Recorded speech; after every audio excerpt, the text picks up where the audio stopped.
Story का नाम है the battle of Bhima Koregaon.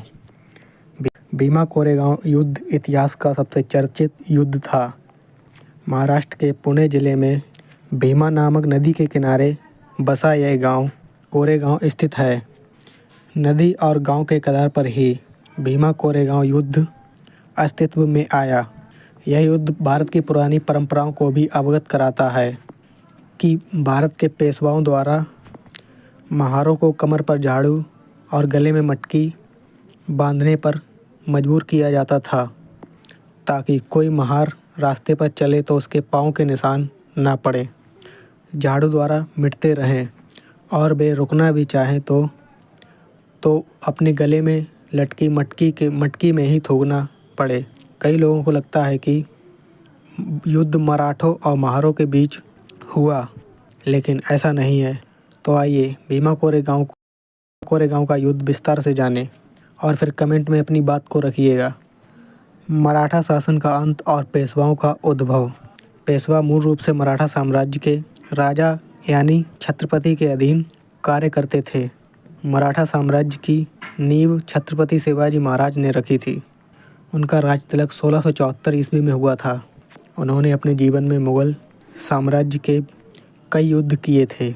1713 तक मराठा कमज़ोर पड़ने लगे थे और फिर वे पेशवा जो कि ब्राह्मण थे वे मुख्य भूमिका में आ गए और फिर मराठा नाम मात्र का राज्य रह गया था और आगे चलकर पेशवा शासन की बागडोर को संभाल ली थी। उसके बाद फिर महारों पर नियम थोपना। मराठा साम्राज्य की पूरी कमर पेशवाओं के हाथों पर आ गई। महारों पर कई जातिवादी नियम थोप दिए, जैसे कि उन्हें कमर पर झाड़ू और गले में मटका बांधने को मजबूर किया गया और फिर ताकि जब कोई महार रास्ते पर चले तो उनके पैरों के निशान ना पड़े और जब वह रुके तो उस मटके में ही थूके। इसका विरोध महारों ने कई बार किया, जो कि फूले जैसे समाज सुधारक महाराष्ट्र के ही थे। ने महारों को भर्ती करना शुरू कर दिया, सेना में भर्ती करना बंद कर दिया। फिर महारों का ब्रिटिश फौज में शामिल होना। भारत में अंग्रेज़ों का आगमन 1600 में हो गया था। अंग्रेज़ व्यापार करने के साथ साथ भारतीयों को गुलाम बनाकर शासन भी करने लगे। ये वही दौर था जब ईस्ट इंडिया कंपनी भारत में आई थी और भारत में अपना विस्तार करने में लगी थी और इसके लिए उन्हें पेशवाओं को हराना बहुत ज़रूरी था। जब महारों ने भर्ती होने का आग्रह किया तो तब पेशवाओं ने उन्हें अपमानित करके ठुकरा दिया।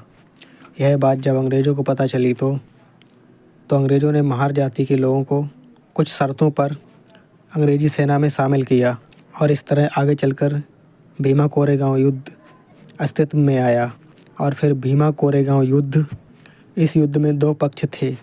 पेशवा बाजीराव द्वितीय और 20,000 से अधिक सैनिक हमला करने के लिए जा रहे थे और दूसरा पक्ष ईस्ट इंडिया कंपनी की अगुवाई में 800 सैनिक थे, जिनमें अधिकांश लोग महार थे, जो कि पुणे ही ब्रिटिश सैनिक की ताकत बढ़ाने के लिए पेशवा और ब्रिटिश पुणे के लिए जा रहे थे। लेकिन रास्ते में दोनों सेनाओं की मुलाकात हो गई और जो पेशवा पुणे पर हमला करने के लिए जा रहे थे उनका सामना रास्ते में ही ब्रिटिश सेना से हो गया। ब्रिटिश सेना कोरेगांव में स्थित थी। पेशवा बाजीराव द्वितीय ने सेना पर हमला करने के लिए 2000 सैनिक भेजे और इस तरह युद्ध छिड़ा। भीमा कोरेगांव 1 जनवरी 1818 को बहुत भीषण युद्ध हुआ, जिसमें पेशवाओं के 20,000 सैनिक और 28,000 सैनिक अस्तित्व में आए। ब्रिटिश सेना के 500 पैदल सैनिक, 300 घुड़सवार और युद्ध के लिए तोपें थीं और ब्रिटिश सेना में महार जाति के लोग थे। दोनों सेनाओं के बीच करीब 12 घंटे तक युद्ध चला। ब्रिटिश महार सेना के आगे पेशवा टिक ना सके।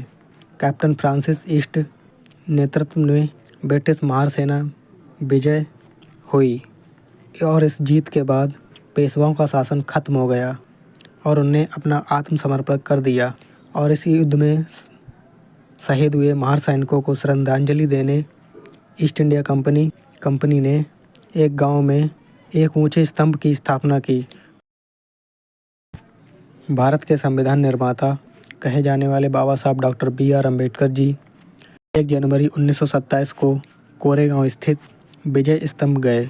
तब से यह गांव चर्चा का विषय बन गया और फिर आगे चलकर 1 जनवरी को बाबा साहब के अनुयायी 1 जनवरी को हर साल यहाँ आते हैं।